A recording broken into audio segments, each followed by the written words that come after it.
Hey guys, we've been shooting in Los Angeles quite a bit lately, so we figured it was time for a change of scenery. We thought we'd mix it up a little bit and come to the East Coast to hang out with the folks at the DC, New York offices. Yeah, and we figured what a better time of year to take a look at the Big Apple than during the dead of winter during a devastating set of blizzards. But guess what? We're not gonna let the weather stop us because it is going to be epic. We are gonna chat with Scott Snyder about 0 Year Savage City. And I'm actually gonna talk to Brian Azzarello about the end of his epic Wonder Woman run. Ooh, guys, and don't forget to keep watching the show for your chance to win a trip to sunny San Diego for Comic-Con with us. It's true, you can leave your earmuffs at home. And make sure you guys click right here to subscribe to the show. You don't want to miss any of the awesome DC entertainment right here every week on DC All Access. Hey, speaking of the show, can we go inside now and do that?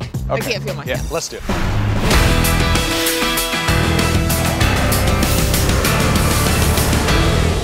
You guys have a really big announcement, and I'm gonna let you do the honors.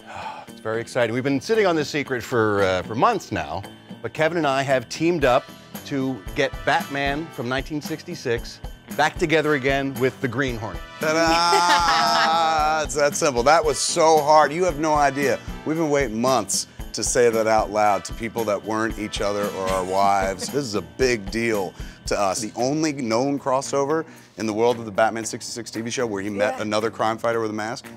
That's it, life's over. Even among 66 Batman fans, these particular episodes, the two where they teamed up with Green Hornet and Kato, they're special and stand alone. So to be able to touch on those characters for us was a dream come true. Yeah. How does coming up with the storylines work for you guys? Well, we used the original episodes as a jumping off point, and so we decided we wanted to bring Colonel Gum back and then add an additional villain from the series as well. It was that sort of led into the adventure, and then we just sort of bounced ideas of things we'd like to see that we never saw in the series. What would we like to see Green Hornet and Batman do together? How can they get their hands on this comic?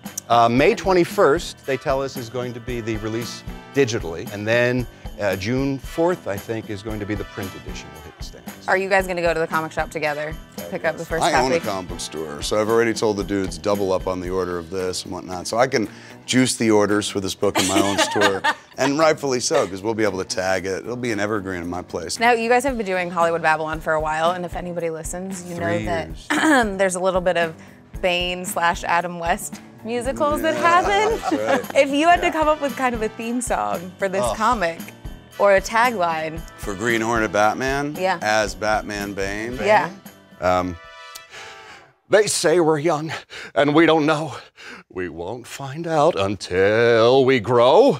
I've got you, babe. I don't know the song like you did. That's all you get out of Bane, just a little touch. Man, he's man a few words. Yeah. So our running joke is we do duets as Bane and Adam West Batman. And can you believe, like, that's what got us the job? Like, that dude doing that impression made them go like, hey, man, maybe they want to do that miniseries. But yeah, really. In plotting out the launch of Wonder Woman, and now you're coming to the end of this incredible run, what were you thinking moving forward? Like, what do I need to bring to the table with this character to make it more relatable and more real and make it feel like she could potentially lose? Cliff and I, we discussed primarily the world we were going to be building for her, you know. She just needed something fresh, man, you know. It was just like, it got to a point where a lot of things were expected and that was what was being done. And the ending, yeah, we had the ending going into it.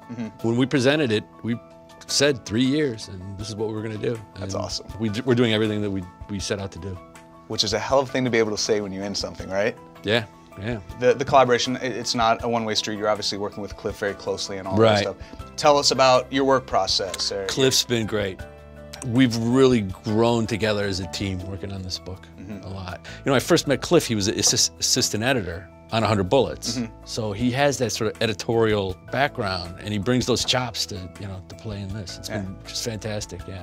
And let's talk about the title moving forward. What do you hope happens moving forward with the character? Whoever comes in next, I want them to feel they had the same sort of freedom that I did. But, you know, we were laying groundwork and here's the world. Now go play with it, you know, change some things a little bit. You know? Right.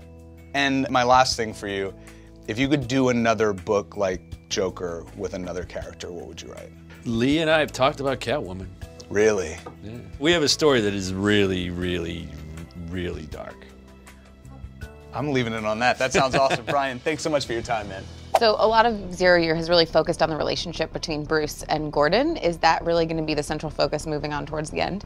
Well, the relationship between them is going to be crucial to the final part. Up till now, we've seen Bruce hold Jim at bay, you know, and this is the part of the story starting in 29 where Gotham is just so wild and savage. He's going to need the few allies that he has to stop the Riddler and to bring the city back. And our iteration of the Riddler, he claims at least that he's testing the city and saying, I challenge you to be smarter, because right now we're facing a shortage of resources, climate change, you know, these things that are sort of signaling the end of times. And so he sees himself as creating a kind of bubble that makes an extreme scenario that represents all of the kind of end game of the circumstances that we're afraid are happening right now. So we tried to really make him this epic villain that signifies both a kind of challenge to all of us that plays on our fears of modernity, and also a villain that challenges Batman on a very primal level because he's setting up the greatest detective case for him to solve in a lot of ways.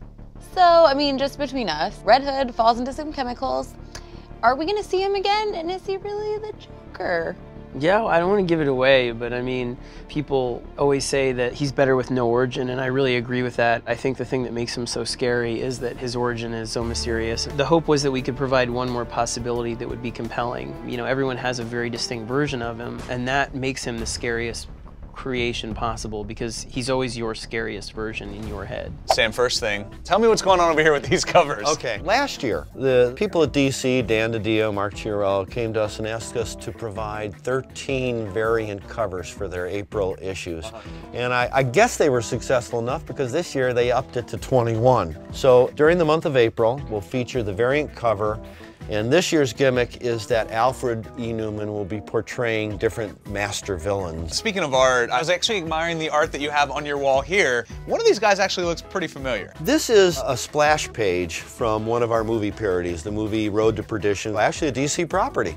You might remember the film had Tom Hanks and Paul Newman, Daniel Craig, and me. I do remember you in the... If you blinked, you missed me. This is another example of a splash page. This is by Tom Richmond, who does most of our movie parodies these days. And one of the things you first notice is how big they are.